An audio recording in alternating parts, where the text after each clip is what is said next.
Because I know in the world that we live in, it's hard not to be a pessimist. And there's people that's going to watch this today and they're going to say, it's not going to do any good that people were reporting to a racist. I get why you would feel that way. But they've been so comfortable, haven't they? That's why this is escalated, because they've been so comfortable getting away with it. At the very least, if all this accomplishes today is letting them know we're watching you. And sometimes that can be enough. Because if they know we're all watching every move they make, they're going to start to make mistakes.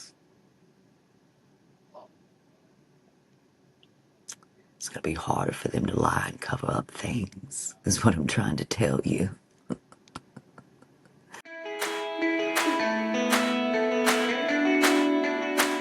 Well, and welcome to another episode of Not Your Podcast. It's me, Christina with the T, and of course, my bestie, the loud liberal V. Today's episode's going to be kind of hard, dear, but it's necessary that we talk about what has been going on in our country. Specifically, what is happening to Black Americans.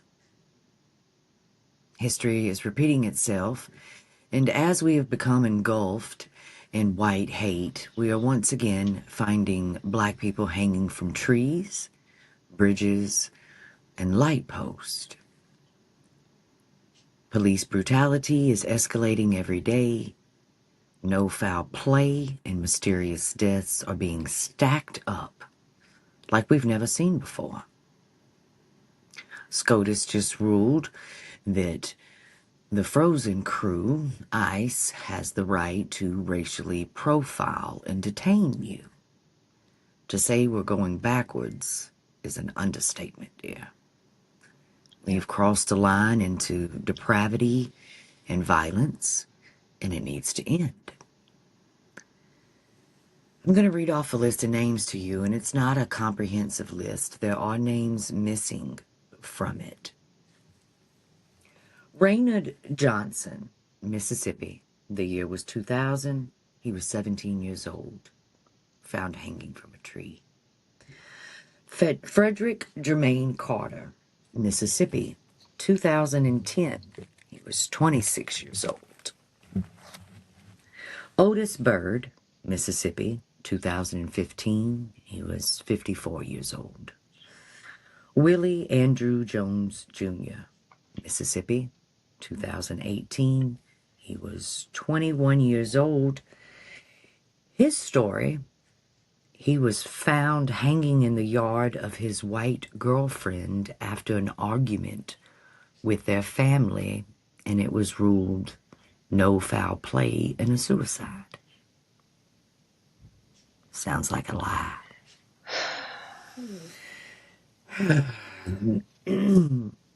Rasheem Carter, he was 25 years old, Mississippi, 2022. Denarius Richardson, Alabama, 2024. He was 39 years old. Denarius was a football coach and a basketball coach for local youth teams.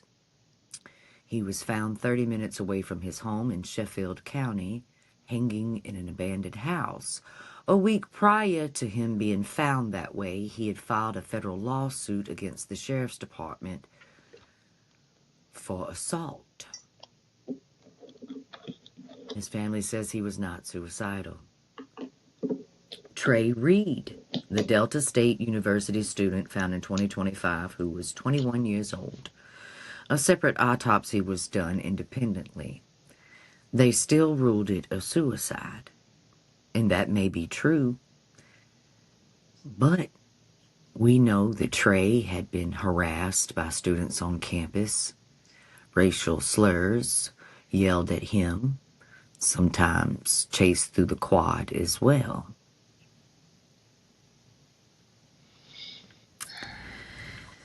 Torrance Medley out of Wisconsin in 2025, he was 39 years old. Eric D. Smith in New York in 2025, he was 58 years old. Kyle Basinga from Georgia, it was 2026, he was 21 years old. Juliana Nazita in North Carolina, 2026, she was 16 years old. She was found hanging in front of a church.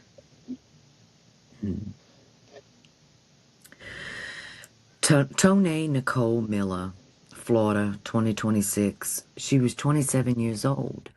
She had taken down to Miami to celebrate Juneteenth on the 19th of June, the official day that the slaves were freed in every state in the United States. On June 18th, she was found hanging from a tree. Jared J. Jackson, Michigan, 2026. He was 28 years old. Tasia Fortune, Mississippi, 2026. She was 29 years old. Damon Cameron, Mississippi, 2021. He was 29 years old. He was assaulted by police. His windpipe was crushed, and it was ruled no foul play and death by natural causes. Demetrius Fleming, Roanoke Rapids, 2026. He was 39 years old. It is still under investigation today. He was found hanging. Robert Fuller, he was 24 years old. He was found in Palmdale City, California. Javon McGee in 2024. He was 21 years old.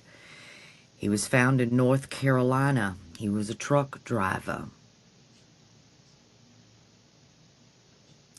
He had just finished his first ever delivery. His life was on an upward trajectory. He had a new job and he was happy. Trevante Jamal Helton, 29 years old, out of Georgia.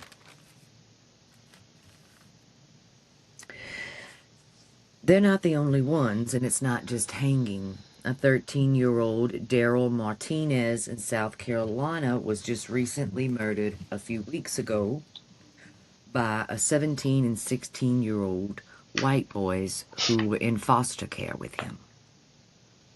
18-year-old Daniel Irving in Texas drowned while he was with some of his white friends, who proceeded to try to cover up the incident. Alonzo Brooks, 23 years old, was found dead in a creek in Kansas. He had just left a party where he was one of the few and only black boys. In 2013, Kendrick Johnson was the Georgia teen that was found rolled up in a wrestling match at the high school behind the bleachers. It was ruled an accident. They said he got stuck while trying to retrieve a shoe.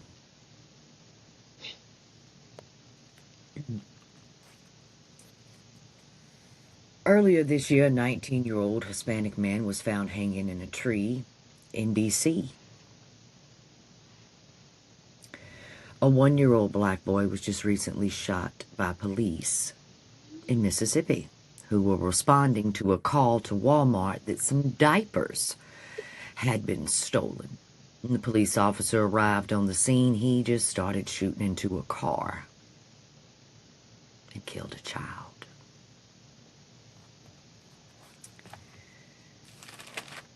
That's not all that's happened.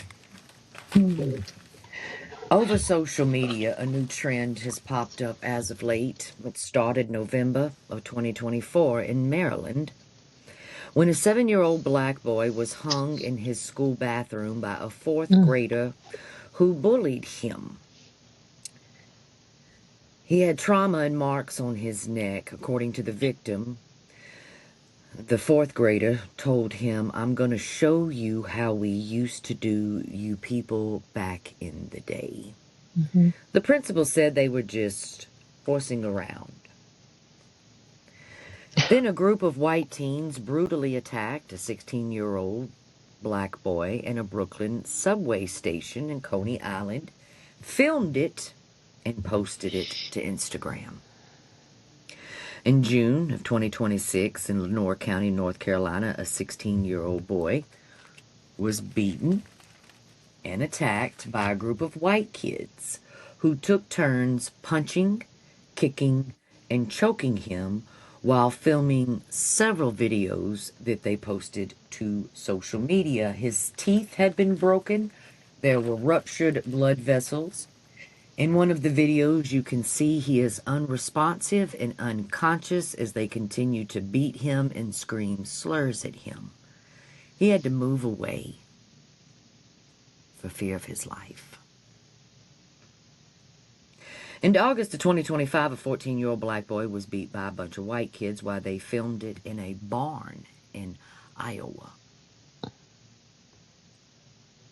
tried to pick him up and put him in a meat grinder. Mm.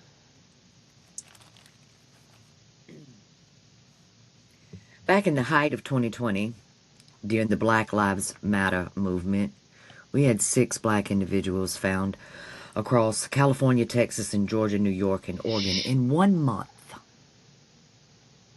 In 1 month. They were all ruled a suicide.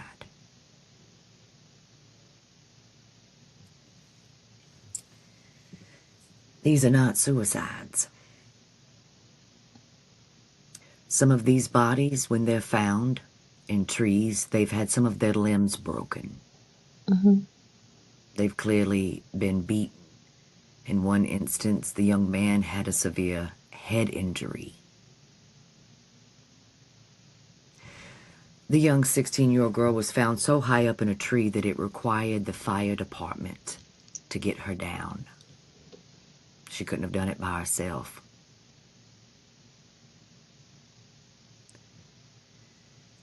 Tasha Fortune was found in an abandoned house in Jackson, Mississippi. Nowhere near where she would have normally been. She was happy, too, when it was ruled a suicide.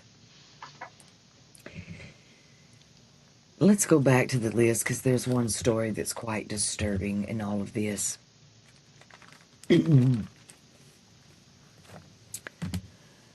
It was the young black boy who was found in the woods in Mississippi, decapitated and his limbs ripped off. He had come to that town to work at a mill,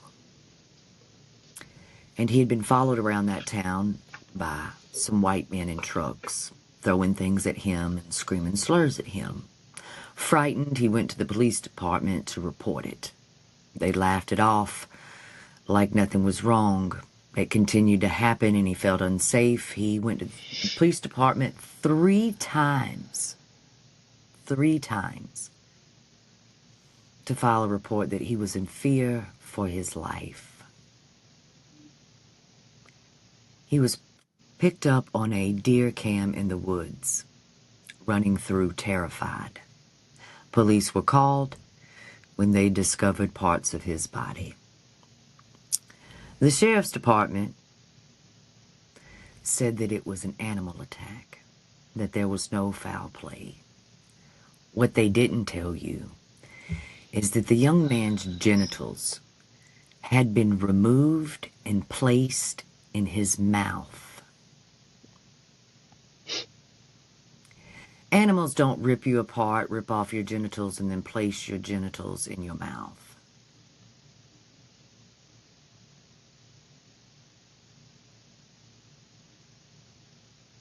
Everybody knows about the Nolan Wells case. Black boy hanging out with his white friends. Mysteriously, he's dead. In Mississippi, where the majority of these have happened, they have the same person on staff at the coroner's office that keeps ruling these as suicides or no foul play. It seems like she doesn't know how to do her job correctly.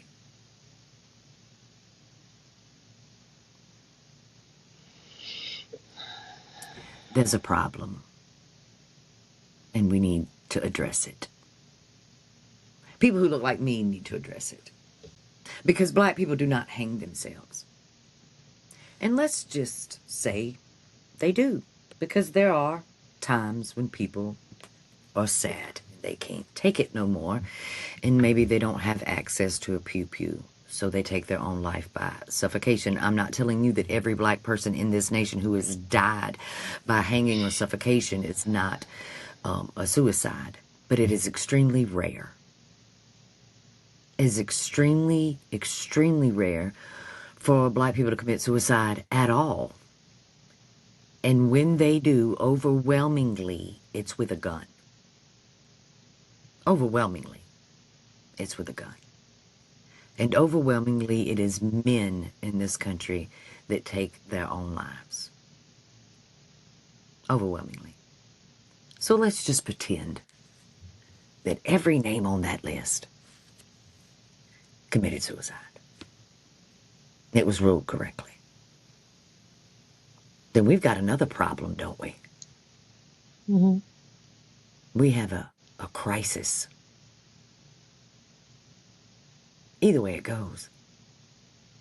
Either way it goes, it's a problem that needs to be addressed.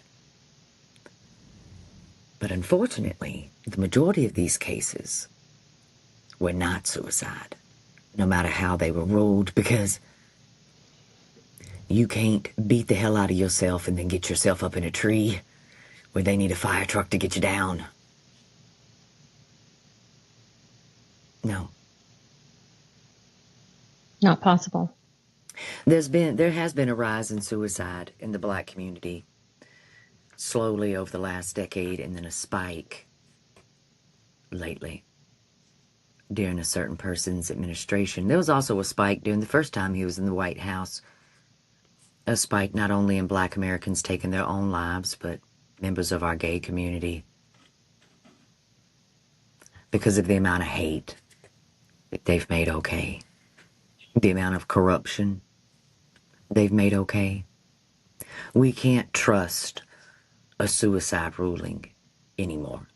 Mm-mm. We have to do independent investigations. Mm-hmm. We have to. We have to keep telling these stories to everyone that we can. Because racism never died in this country. It never went away. It found new ways to hide. From hoods to badges and uniforms. It's in the White House today. It's in the House of Representatives. It's in the Senate too. It's in the Supreme Court. It's at your local police station. It's at your local FBI office. It's in the DOJ. The people that are supposed to serve and protect us are conveniently looking the other way.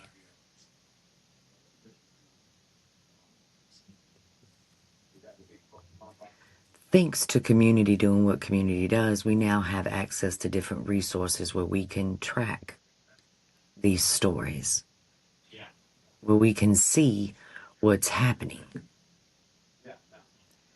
Now, we're going to provide for all of you a call to action, a link in the link tree that can let you know who you can call to bring attention to these matters. And I'm also going to tell you about some creators that you can follow that are doing the good work that needs to be done, reporting these, because so many of these stories we don't get to hear about. We don't know that they're happening at all. So it requires people on the ground in these areas telling these stories, and we have to get them out there. There's a wonderful young black lady who is doing reporting. She calls herself the Black Belt Babe, and her channel is called the Black Belt Daily.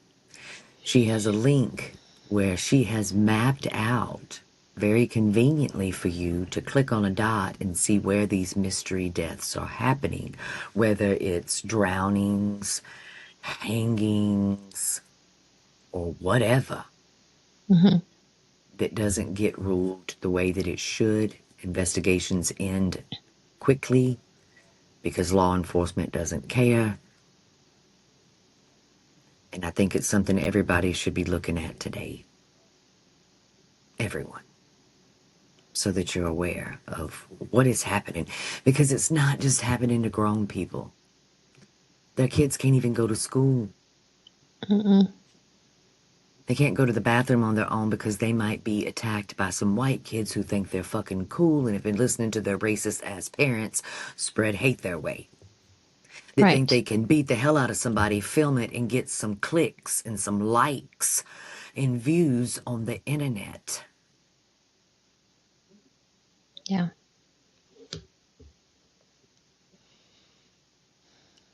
It's hard to talk about this.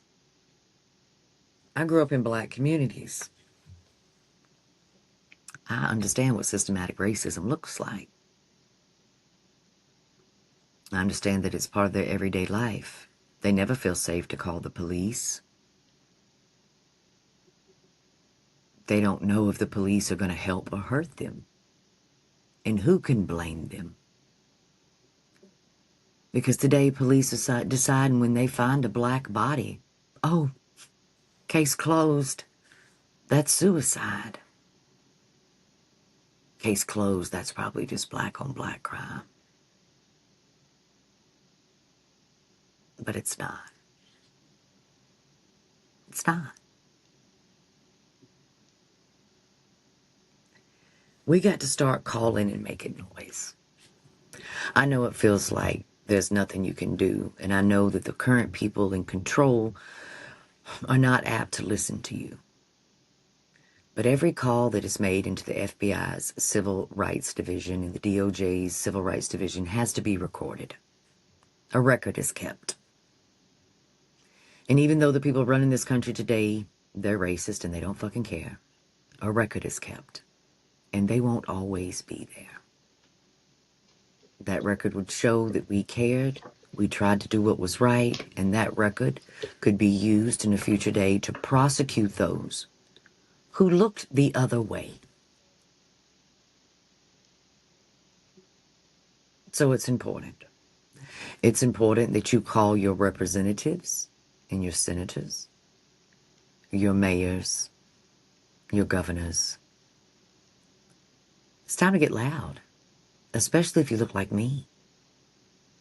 We want thorough investigations, and we want transparency.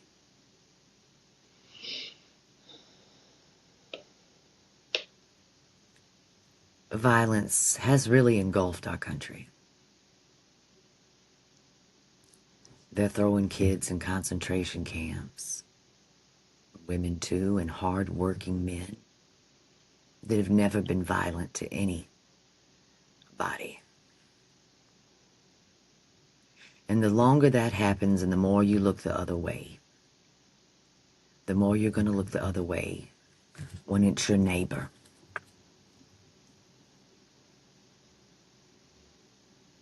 And it's going to spread. And before you know it, there won't be justice for little white girls either. Because what you allow your government to do to others, they will do to you. And we have allowed our government to abuse black and brown Americans for way too long. It's time to do something about it.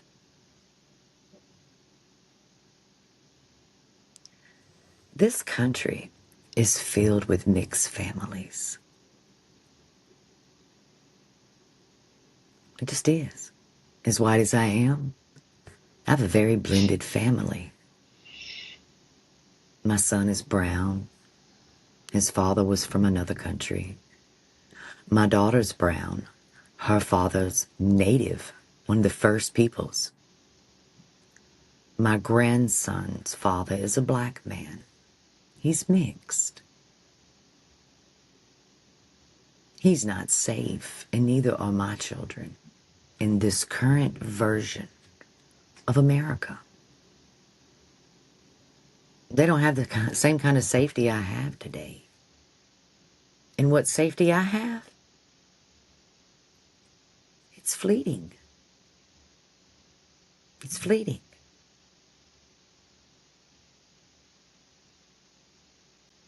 Because so many people that look like me don't care.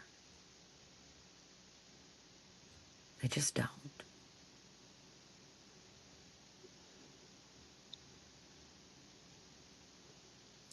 Where are they sending the kids they're locking up in concentration camps, the unaccompanied minors? Where are they going? What's happening to them? Nobody knows. Lots of black children go missing every year. Lots.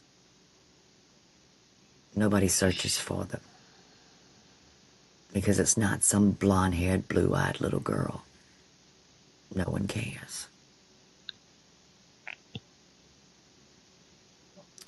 Last year, Renee Nicole Good was shot in the streets by ICE. And we thought, as sad as it is, finally it was somebody that was white. Maybe people will wake up and see it doesn't matter what color your skin is when it comes to the new form of law enforcement here. If you're in their way, they'll kill you. But it didn't. Didn't wake anybody up. Not like it should have. But it proves my point, doesn't it? You're not safe in your skin anymore, even if it's fair. And the reason for that is because so many of you did not care when black Americans told you about systematic racism. You didn't care. Didn't affect you because you weren't black. Who cares if the cops are killing black people? We're safe, we're white. Not anymore. Because what you allow your government to do to others, they will do to you. And that's what they did to Nicole Good. That's what they did to Alex Purdy. MAGA and Republican voters will try to ignore that fact by saying, well, they were liberals, and that's why. How many more boxes are you going to let these people put you in?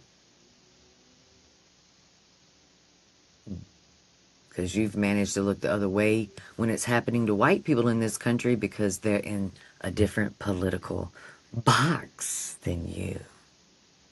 Do you not see what's happening? You're about to run out of boxes to put people in. To separate yourself from the truth.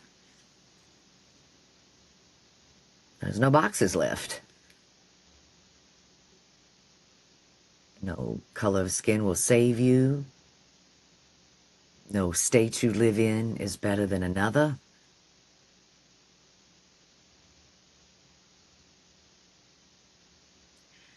If 20 white kids under the age of 25 had been found hanging in the last year, it would be all over the news that there was a suicide epidemic in America.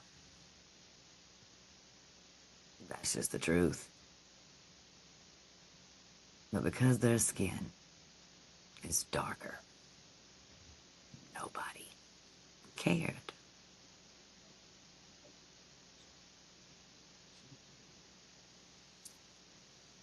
It's beyond not fair.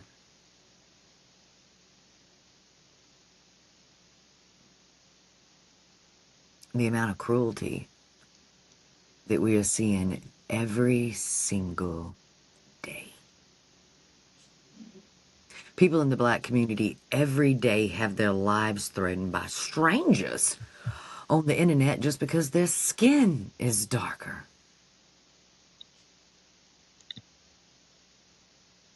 They're arrested for walking while black.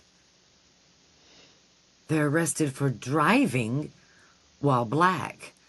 Shopping for groceries while black. That's all it takes.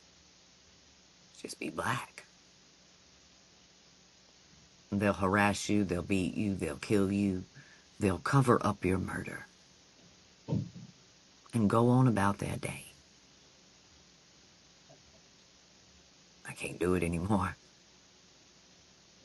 I can't wake up another day to hear a story of a young black man or woman found hanging in a tree or from a bridge or a light post, drowned. No, I can't do it anymore.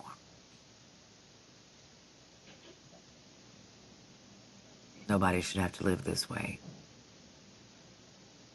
No one. Not in a country that's supposed to be great. So what are you going to do? You're just going to keep listening to these news stories and saying, thank God it wasn't me or my family? Or are you going to do something about it? You're going to start bringing attention to it. That's what we have to do. We have to let the people in power know that we're not going to look the other way anymore. We're not going to believe their gaslighting bullshit anymore. Because black people do not hang themselves in numbers that we have seen every day almost. 4 just last week.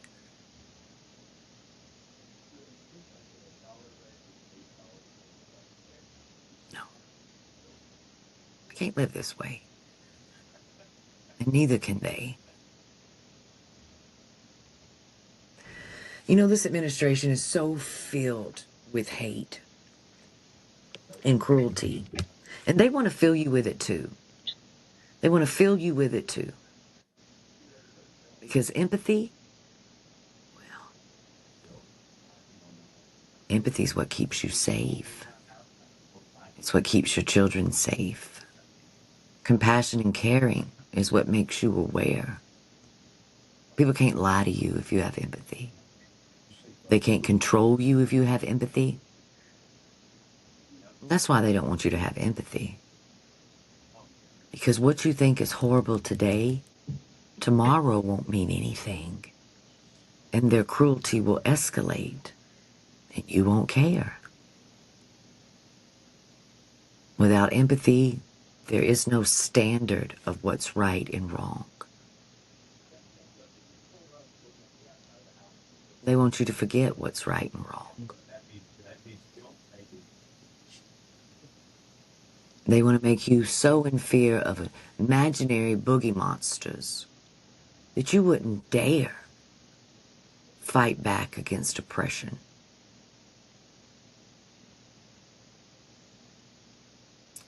I'm from Alabama. I've grew up here my whole life. I remember when I started learning about Alabama history in 3rd grade.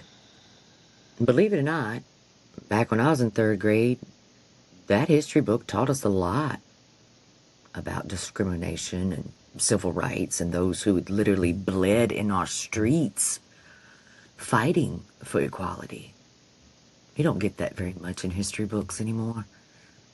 But the little bit that I learned inspired me to go to the library and read everything that I possibly could about the history of slavery and the civil rights movement, because it is so important to the history of my very own state.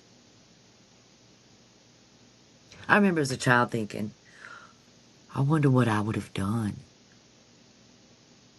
during the bus boycott, during the march through Selma.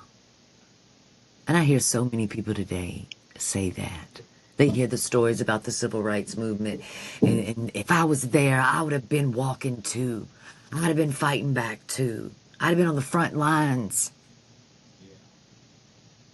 Now's your time to shine. Now is your time to shine, to do all the things you thought you would have done back then. Because we're right here again. We're right here again. The difference is now you have access to knowledge. You can educate yourself the way that white people couldn't educate themselves back then. The way they just believed what their white preacher told them about black Americans. You don't have to believe what other people tell you. You can educate yourself, and you can fight back, and you can stand up for what's right. That is our responsibility as people who look like me. It's our responsibility. Over the last year, we have told our black communities, stay home, don't go out and protest. Because this isn't their fight anymore. They've been doing it for 400 years. They've been fighting for rights to vote, equality, bodily autonomy. There's not one human right in this country that was won without black Americans fighting for it. Even women voting. That's just the truth. It's just the truth. They've told you that black people are violent and ghetto. Have you ever met one, talked to one, hung out with one? Or you just believe that because it was on your TV or what somebody told you? Stereotypes that have dehumanized an entire population in this country. As if they're less than, and they don't matter. When the most violent demographic in this country is white men. White men overwhelmingly prey on children and women. White men overwhelmingly annihilate their entire families. White men overwhelmingly take their own lives.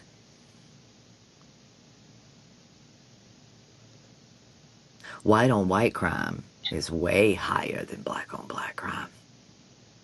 Nobody ever talks about that, though. Because when you're segregated, of course, if all you live around is white people, then probably if you get violent, it's going to be a white person, right? Just like in black communities, if there's violence, it's probably going to be black on black because it's a black community. Same thing can be said for Latino communities and Asian too. So the talking point that they're animals because of black on black crime doesn't really fucking add up, does it, Boo? I'm so tired of stereotypes. I'm so tired of it. Black women are some of the most educated people on the planet. Did you know that? They hold some of the highest IQs on the planet. And that is saying a lot when systems are built to keep them from getting an education.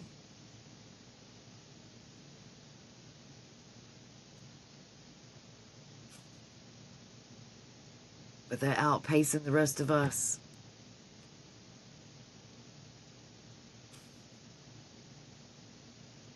There's another part to their intelligence that people don't talk about a lot. And while it is a good thing to have, it's sad how it came about in the first place. It's called your adaptability quotient, your AQ. It's how quickly you can adapt, adjust, and move forward. It is very important for intelligence. If you can't adapt to an ever-changing world, you're going nowhere. Black men and women, but women specifically, have the highest AQ of any demographic on the entire planet. Way outpacing every other race. Do you know how they developed that skill? From having to adapt. Having to adapt so quickly. Having to understand when somebody walks in the room to be able to read them instantly to know whether or not they're safe. They developed these skills from years of oppression. When a black woman says to you, read the room, she's done read it 30 times over and she's trying to give you a clue. Not everybody can be trusted in that room. Wow. For all of those out there filled with so much hate, they think they're the superior race because their skin is white. In your attempts to dehumanize and abuse black individuals, you have actually made them smarter. You've made them stronger. They've evolved and developed skills that you don't possess today because your comfort and your whiteness has kept you safe. Your mediocrity is your own fucking fault. No one else's. Your own fucking fault.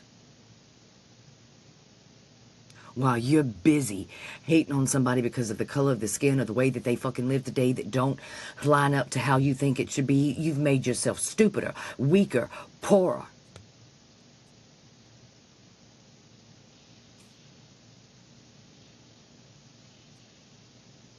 And you're on the menu. You're on the menu for rich people to devour you. They've got you right where they want you. Scared of your neighbors. Getting violent with people out here that don't look like you. It's funny to me because of how true it is today. The white man used to put the black and brown man in chains. Now, who wears the chains?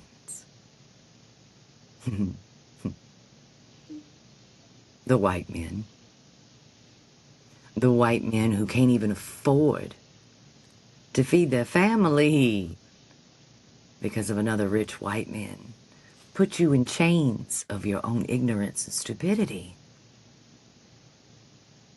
You work your ass off and you get nowhere. Because that's how the system is rigged. But you didn't fucking care when that system was rigged against somebody with black or brown skin. Because you didn't see it was rigged against you fucking too. And you proudly put those chains on every day. Proudly.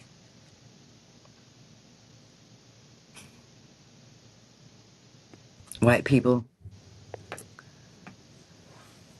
who love being white and think you're supreme. You're a slave.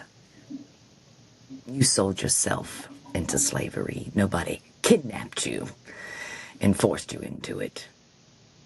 You sold yourself into it. And you sell another piece of your soul every day when you look the other way as systematic racism and oppression is right in front of your face. And you refuse to believe it. You know, you would think years of white people abusing black Americans and black people across the globe that they were going to fight back and start taking us all out. But they never have. Black people don't gather together in gangs and go find a white kid and string him up in the woods, do they?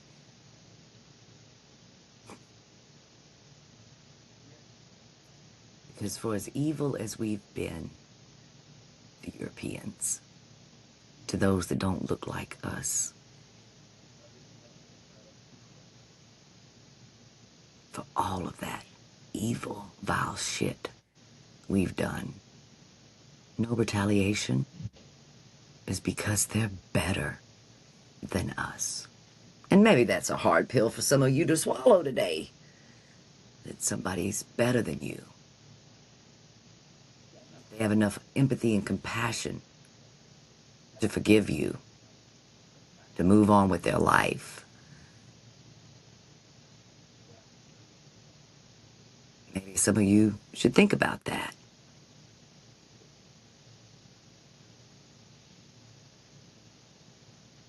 Maybe it's you that's lesser of a person today. You preach about forgiveness in Christianity.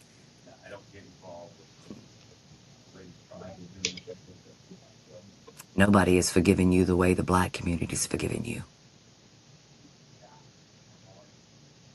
forgive you every day as their children are murdered, as they're gunned down in the street. They have to forgive in order to survive. That should be appreciated. The kindness that they've shown. For 400 years, black women have been raising our children, feeding them, clothing them. Quite literally, a black man invented the cotton gin.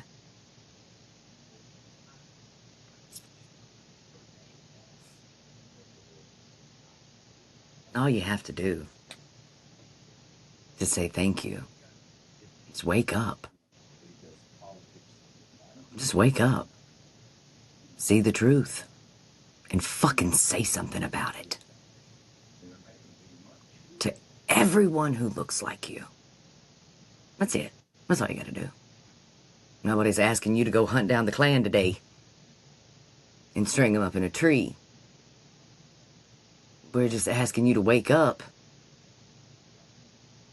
and start talking about the injustice. That's it. That's it. It's so easy. 400 years of oppression, and all they want you to do is wake up and acknowledge what is happening. And say something about it. That's a small ask from what I can see. That's easy to do. I know it's easy to do because I've been doing it for 45 years. Didn't take any extra time. Didn't get in the way of my life. When I see something wrong, I talk about it. I point it out. I put my body physically in between white hate and the black community on several occasions. That's it. That's it. It's the bare minimum of being a human being. The bare fucking minimum. The bare minimum. And it's free.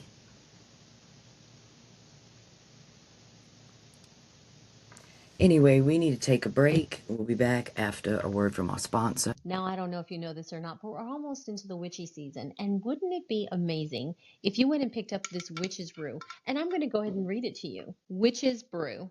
By cauldron's fire and candlelight, we banish the orange blight. With every sip, his power shrinks. Justice rises as we drink. So mote it be. Now, you don't have to pick up your Witch's Brew flask, but there are so many other designs that you can pick up. But this to me is my favorite as we enter into our witchy season. So go and take a gander at all of the products that we have on Not Your Merch. And don't forget, use podcast 10 for your discount, friend. And we're back. Thanks for sticking with me. Now that I've run my mouth for 46 minutes, we have some things you can do. We've made it very easy for all of you. Actual things you can do. We've even provided scripts you can use when you call the numbers we're going to provide for you. V, take it over from here, dear. She's really did her... I have to give her her flowers, honey. When I told her, I was like, we need to put together something, she was like, we need to put together a plan of action. And honey, she called me 30 minutes later and she's like, I got the plan of action. We're going to set it up. People are going to be able to do it. And I was just, she was like, but I want you to look over it. And I looked over and I was like, oh, this is wonderful. This is wonderful. Numbers, scripts, who to call, what to say. A way you can do something right now, today. Right. And I think a lot of people, honestly, when I hear these stories, they really get to me. And just like so many people out there, I think that people get paralyzed not only in fear of where we are today, but also with how it is that they can move forward. So I wanted it to be so easy that there would be no way that it could be ignored anymore. And I don't think necessarily that people ignore the situation, they just don't know where to start. So in order for that to be easy, where you just pick up the phone or you go to your computer and copy and paste, I put together two documents. The first one is literally, it'll read the 10-minute action sheet, human rights action sheet. And then this document, you'll be able to know where you can call your state. It'll give you your national office, where you can send an email. And in it as well, I have scripts where you can literally grab the script, copy and paste it, and send it on to whoever it is that you're sending it to. And there's phone scripts if you want to call on the phone. And I would encourage everybody to pick up the phone, make the phone calls. And sometimes you just don't even know what to say when you pick up that phone. Like, how am I supposed to address this? What are the words that I should use? And I have a script for you that you just, hi, my name is Veronica. I live in blah, blah, blah. I'm calling because I'm concerned about this documented case of a Black American found hanging or suspended or whatever the case may be. And tell them what, I'm not asking you to presume homicide. I just need you to route my case to where it needs to go so that I can go ahead and file a civil rights initiative. And that's all it is a script. Just copy and paste, and you'll be able to say it, paste it. If here's a letter to the Attorney General's office in your state. I am a resident of whatever state, and it goes through it and literally copy, paste, put your name at the bottom, and send it on through. You don't even have to think about how it is that you would do this. You just need to do it. Because we need to bring awareness to all of these situations. I have 3 different emails that you can copy and paste, and actually 4. I have 4 different emails that you can go ahead and do, along with an email that you could send to your local coroner's office when it comes to people's autopsies. Christina talked about that, where some of these autopsies perhaps need to be looked at independently, because we already know that these cases are not being looked at with an eye that is unbiased. And that's as nicely as I can say it. We know that that's the case. And so we need to start asking the people that are in charge and letting them know that we're watching what they're doing. And if you continue to come at them and make it so big and bring so much attention, the way that we brought attention to so many other things, they cannot ignore you. If our voice is so loud, so intense, so perpetually in their face, they can't ignore us. There's too many of us. If we are constantly talking about it, something will change. But if we are frozen in fear, if we're frozen in inaction, nothing will change. That's right. So those are the things that we have to do every single day. So I made it super easy. This 3-page document is going to be available not only in the notes of this particular podcast, there will be a link to where you can go and find them, but it'll also be in the Not Your Podcast link tree, where you can go and look at all of the things that we're doing and talking about here. We also put together case studies of the things that you can reference if maybe you want to have some of these references for these things. We have found in all of our research that a lot of them, unfortunately, when Christina was reading that off, is in Mississippi. So if you need specific cases, we'll have those available for you too, in case you want to have those as something that you can reference. And we'll But be being able updating to, this too. It'll be yes, updated on a regular basis when we learn more about the stories, we have more right. information, or there's another incident. Right. And I just want you to know that you don't just go and make this phone call and then just, okay, I did my part. You have to keep doing it. You need to follow up. You need to check to see what happened. In 7 days, this document, it actually says in 7 days, go back and look and see, did they get back with you? If they didn't, then what are your action steps if that doesn't happen? So not only do I have this document that gives you this, the quick action plan, it's 10 minutes of your day. I mean, everybody has 10 minutes for another human being. That's right. I know I have more than 10 minutes for other human beings. And then I have a full comprehensive list. It'll be an Excel spreadsheet, and it'll be a link that you can go to, and then you'll just look for your state. And not only will there be a phone number to your local office, but there will also be a website that you can go to, and then it'll direct you as to what it is that you would say when you actually get to that phone number, and another website that you can go to file a complaint or file an inquiry for the incident that you want to talk about. And then we will also have information if you want to go ahead and maybe you have a story that you need to share. we'll have information in reference to that. Maybe you have some tips or something that you need to share as well. Those things will also be available to you, because we need to make it as easy and as accessible to everyone, because I know a lot of people want to do something, they just don't know where to start. That's So right. we're going to give you That's what you need in order for that to happen. So it's important, and it just breaks my heart to know that this is where we're at. Anyway, okay, that's all I got to say. okay. I want to address one thing before we leave this, because I know in the world that we live in, it's hard not to be a pessimist. And there's people that's going to watch this today, and they're going to say, it's not going to do any good. The people we're reporting to are racist. I get why you would feel that way. But they've been so comfortable, haven't they? That's why this is escalated, because they've been so comfortable getting away with it. At the very least, if all this accomplishes today is letting them know we're watching you. And sometimes that can be enough.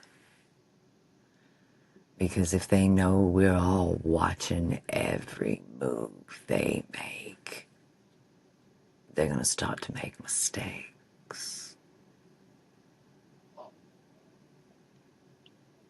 It's going to be harder for them to lie and cover up things, is what I'm trying to tell you. Let them know we're watching. It's extremely important that they know we are not going to go quietly into that dark night, honey. Let them know we're watching. Let them be paranoid everywhere they go and everything they do and every move they make. We are watching you. They can either run away from their powerful positions today so we can put people we can trust in there, or they can bend to our will because we're watching them. That's right. Now, we will be addressing this subject again. There will be times where we go back to some of these stories as we learn more to let you know about them. Mm-hmm. And unfortunately, there will be more stories. Unfortunately, we're going to wake up to hear more news about black boys being hung in trees or drowned mysteriously. So we're just getting started. And, the promise I make to all of you today is I will never stop. I will scream and I will shout and I will march in the streets until my dying breath. And that's what it takes.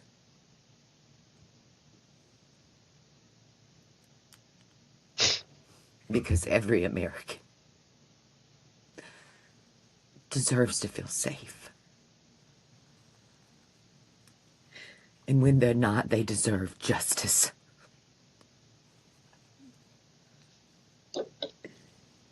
Thank you. We'll see you on the next episode.